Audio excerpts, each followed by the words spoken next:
more consistently, so that's what I'm doing. And today I just want to talk about something I touched on briefly in my previous video about my first client. Oh my goodness. So my background is in bicycle racing. Started doing that when I was a kid, 14 years old, and got to know a guy in Anacortes, Justin Bannerman, back in the mid 80s. So Anacortes being the small town that it is, all the cyclists kind of knew each other, and Justin took ownership of Anacortes Cyclery. Well, Justin and I being friends and me learning this whole internet thing or website thing, I came to him and I said, "Hey, Justin, you've got this new business. This internet thing is going to take off one day. How about I build you a website?" I was learning the business, not so much the business, I was learning how to build sites. I touched on it yesterday through Homestead. Don't even know if that site still exists. I do know WebMonkey, which I mentioned yesterday. I know it still exists.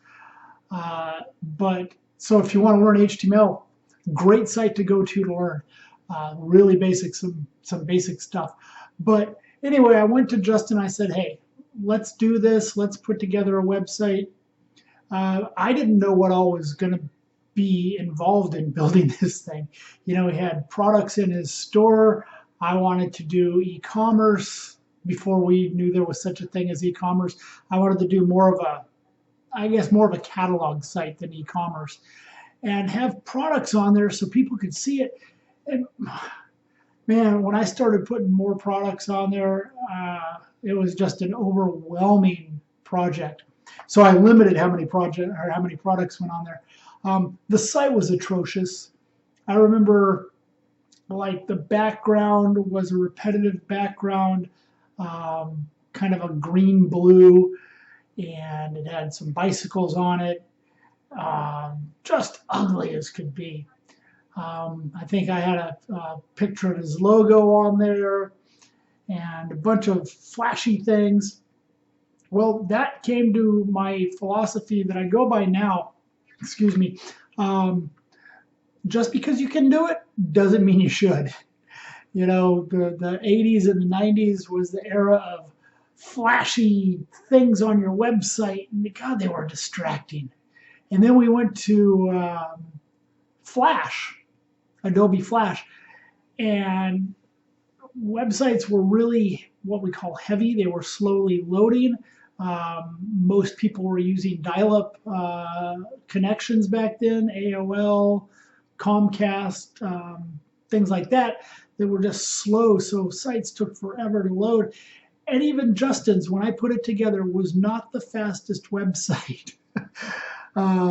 So all of that to say, that's where this whole thing began back in 1997, which sounds so long ago.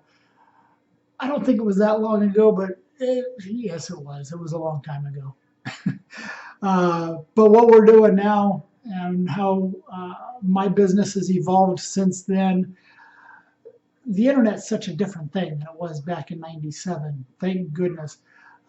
Because now websites are easier to build, they're faster, we can do more stuff with them, make them more functional, make them more dynamic. So hey, I just want to give a quick shout out and a thanks to Justin for giving me the opportunity and letting me use him as a guinea pig, as it were, to build out my very first website way back in 97 in my hometown of Anacortes.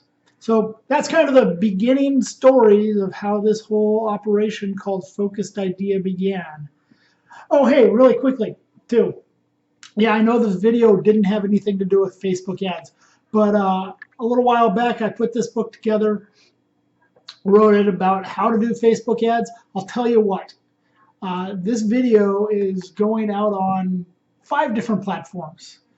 And whoever the first person is on any of the platforms, I will send this book to you for free. And you can learn how to do Facebook ads yourself, which I think is probably the best platform to be building sites on. I'm sorry, doing ads on, as my camera goes all out of focus. Here we go. So it's the best platform to advertise on, just because there are so many millions of people using it, and you can dial it down to exactly who your client, your best client, is. I'll talk about that someday, about how to determine your best client, rather than try to sell to the whole planet. But again, first person to comment on any of these platforms, I will go ahead and instant message you, private message you, to get some information to get this book sent over to you. So this one here, how to run Facebook ads, how to win, what did I call this thing? How to win buyers and influence sales with Facebook ads. So that's it for today. Talk to you later.